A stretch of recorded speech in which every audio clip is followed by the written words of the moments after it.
Hey everybody, and here we are with yet another match in the Warspite. This time on North.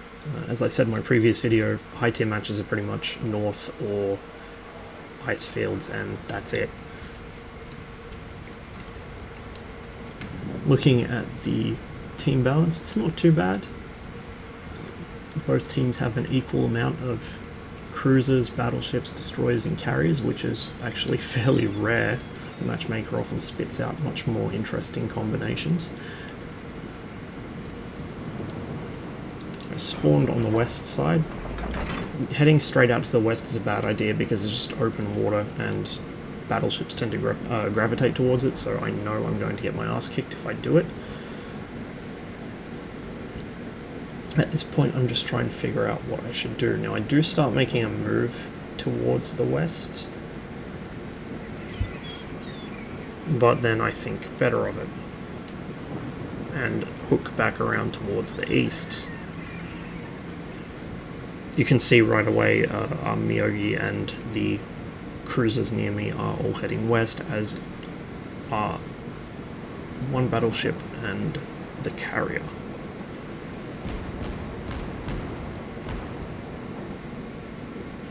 Sorry if I sound a little spaced out. I'm trying to actually remember what happened in this match.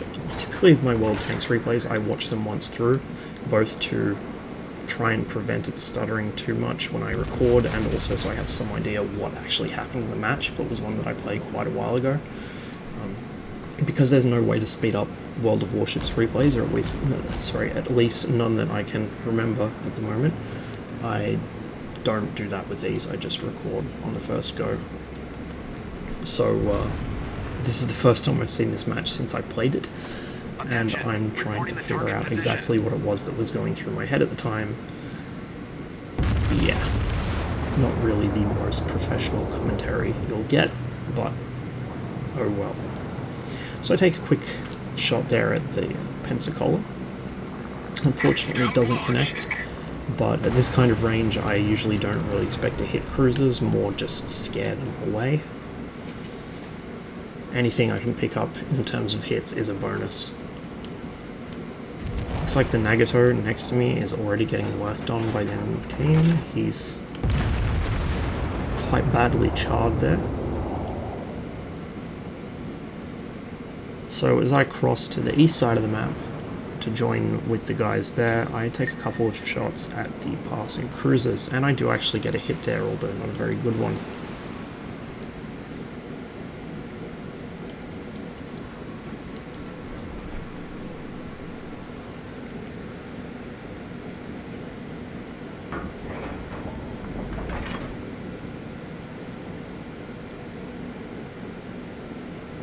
Torpedo bombers coming in through the center of the map, but at the moment they're not my concern.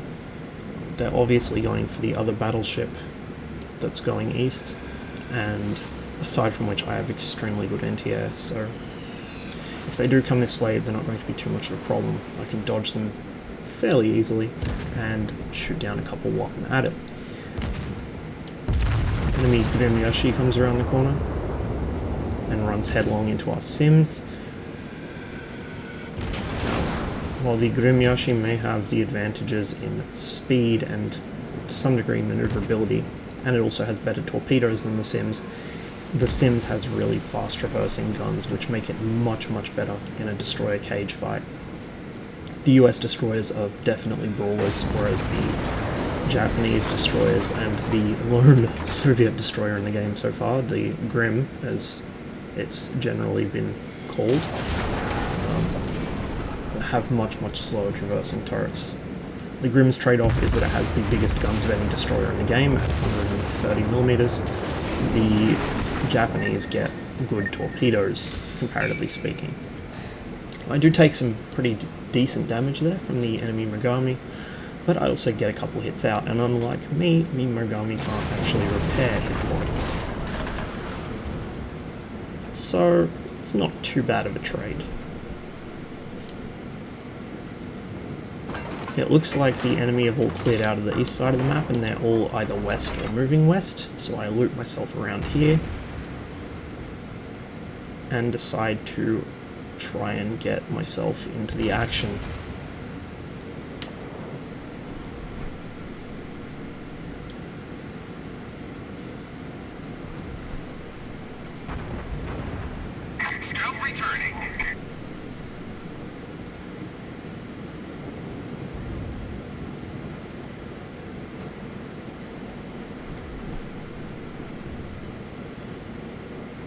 While this island is making it impossible for me to get shots on the enemy ships just on the other side, it's also having the convenient effect of stopping them from shooting me,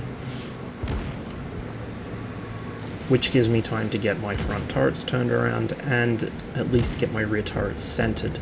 The Warspite's turrets are extremely slow. They take 72 seconds to do a 180 degree traverse, and so you really want to be either in cover or not at least being focused while you get those guns around.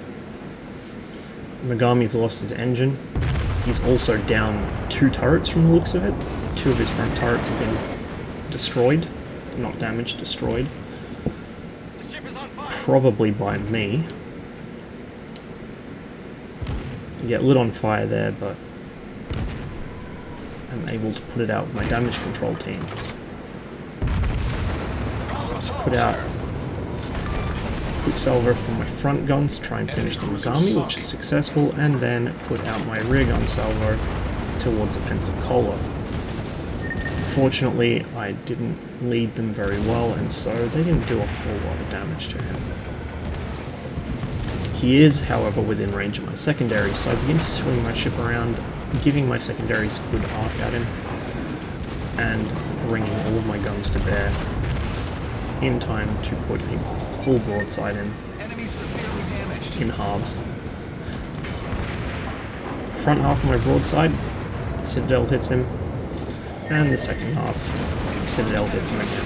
He's pretty much done, and he's also run himself aground onto a torpedo. So that's a problem solved right there. The enemy Mung is potentially a threat, but he's far enough away that I don't have to worry about him at the moment. Like all of the low and mid-tier US destroyers, he has really quite short-range torpedoes. I'm not going to say bad torpedoes because they're not that bad, they're just very, very short-ranged. And so, as long as I keep him pretty far away, he either can't fire them at me, or if he does, I'm going to see them coming with plenty of time to move out of their way. Unfortunately, my maneuvers have put me on a collision course with half of the enemy team, including nearly all of their battleships. So as I begin to swing around to try and hightail it out of there, which is a bit too little too late, I put a quick salvo towards the nearest target, which is the Pensacola.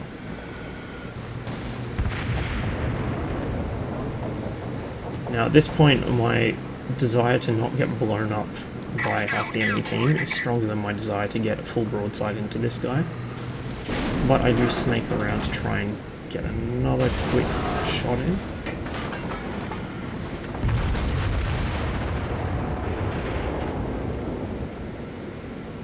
Unfortunately, every single one of my shots just misses him. Just misses him. So that was not really the best of luck. But at least I wasn't sunk while doing it. At this point I decide I could run away, but I'm only going to get shot at anyway, so I may as well fight a running battle with these guys and try and delay them for as long as it takes my team to get their shit together. Do get lit on fire again, because somebody is firing HE at me, but I managed to knock about 11,000 hit points off of the Pensacola. My own repair team is about to be back in action, just in time. Problem solved, sir.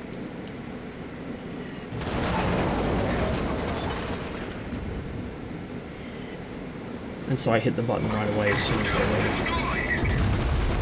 My scout gets shot down, but so does the Pensacola. Enemy cruiser foundered. And now the nearest target is the enemy Myogi and Nagato. Sorry, the nearest targets are... The Myogi's closer, the Nagato is a better target.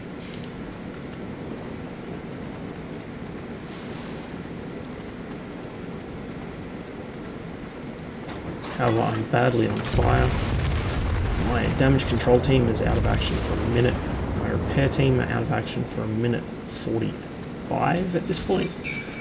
I'm pretty much doomed. And that would be even if they weren't still putting shots in. So they finally knocked me out, but not before I managed to stall them quite badly and prevent them from getting into our cap, while our carrier begins to make his getaway, and a battleship and a cruiser start heading back to defend. And this sort of ties in with what I've said about the Warspite before, at least I think I've said it before, which is that it's really a kind of defensive ship.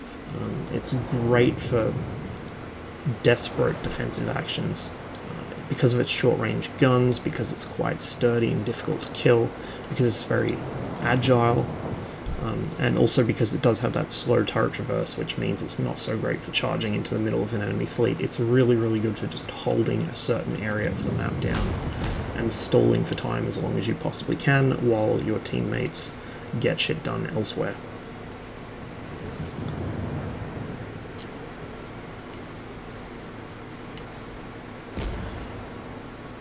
And we do have a Congo moving into the enemy cab, but he also has the enemy Marne on him, who has dropped torpedoes right into the Congo's side.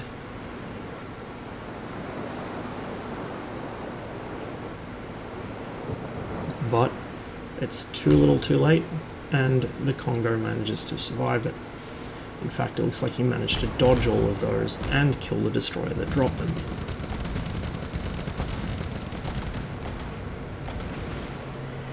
Our Minakaze, meanwhile, has found the enemy Saipan and launches torpedoes of his own.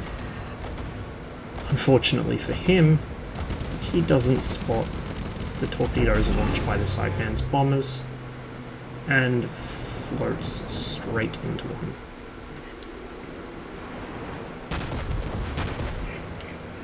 So now we're spectating at Cleveland. This is probably the best all-round ship in the game. It's obviously a cruiser, the US Tier 6 cruiser. The reason it's so popular is because it is incredibly flexible. It's fast, it's agile, it's got good guns, it's got lots of guns, and the rate of fire they can put out is absolutely fantastic. The Cleveland actually has some of the highest damage per second value in the game, much higher than most of the battleships, I should note.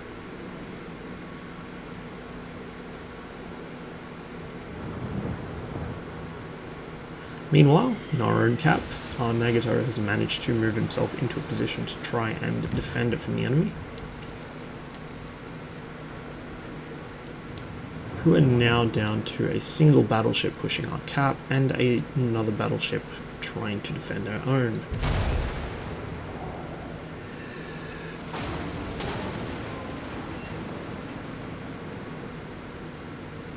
One of our cruisers cleans up the other enemy battleship, which leaves just one.